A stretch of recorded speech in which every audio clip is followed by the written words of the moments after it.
ফিলিস্তিনিদের ইসরায়েলের মানবঢাল হিসাবে ব্যবহারের বিষয়ে জানত বাইডেন প্রশাসন।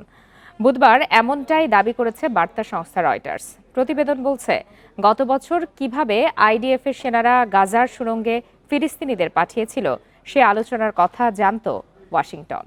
২০২৩ সালের অক্টোবরে হামাস বিরোধী অভিযানের নামে গাজায় জাতিগত নিধন শুরু করে ইসরায়েল। নির্বিচার হামলায় দীর্ঘ হতে থাকে মৃত্যুর মিছিল, আর পুরো উপত্যকা পরিণত হয় মৃত্যুপুরীতে। গাজায় ইসরায়েলি গণহত্যা বন্ধের দাবিতে উত্তাল হয়ে ওঠে গোটা বিশ্ব, তবে নীরব ভূমিকা ছিল যুক্তরাষ্ট্রের। গাজায় ইসরায়েল গণহত্যা চালাচ্ছে তা কোনোভাবে মানতে রাজি ছিল না তৎকালীন মার্কিন প্রেসিডেন্ট জো বাইডেন।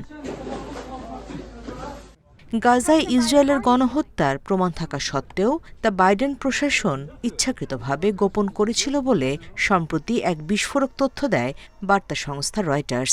সাবেক ৫ মার্কিন কর্মকর্তার বরাত দিয়ে গত সপ্তাহে এই তথ্য জানায় তারা।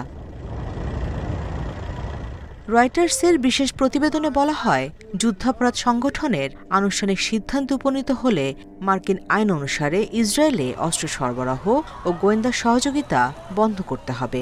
এমন শঙ্কা থেকেই এ বিষয়টি চেপে যায় ওয়াশিংটন। এবার আরও এক চাঞ্চল্যকর তথ্য দিল রয়টার্স। তারা বলছে, ফিলিস্তিনিদের ইসরায়েলের মানব ঢাল হিসেবে ব্যবহারের বিষয়েও জানত বাইডেন প্রশাসন। প্রতিবেদন বলছে, গত বছর কিভাবে আইডিএফের সেনারা গাজার সুড়ঙ্গে ফিলিস্তিনিদের পাঠিয়েছিল সে আলোচনার কথা জানত ওয়াশিংটন। রয়টার্সকে সাবেক ২ মার্কিন কর্মকর্তা জানিয়েছেন, জো বাইডেনের প্রশাসনের শেষ সপ্তাহগুলিতে হোয়াইট হাউসের সাথে তথ্য ভাগাভাগি করা হয়েছিল। সেই সাথে এসব তথ্য বিশ্লেষণ করেছিল খোদ মার্কিন গোয়েন্দারা। গাজা এবং অধিকৃত পশ্চিম তীরে ফিলিস্তিনিদের মানব ঢাল হিসেবে ব্যবহারের ঘটনা একাধিকবার নথিভুক্ত করা হয়েছে। এ প্রসঙ্গে রয়টার্সের প্রতিবেদনটিকে অন্যতম নথি হিসেবে বিবেচনা করা হচ্ছে। Nusrat Serin, Independent news.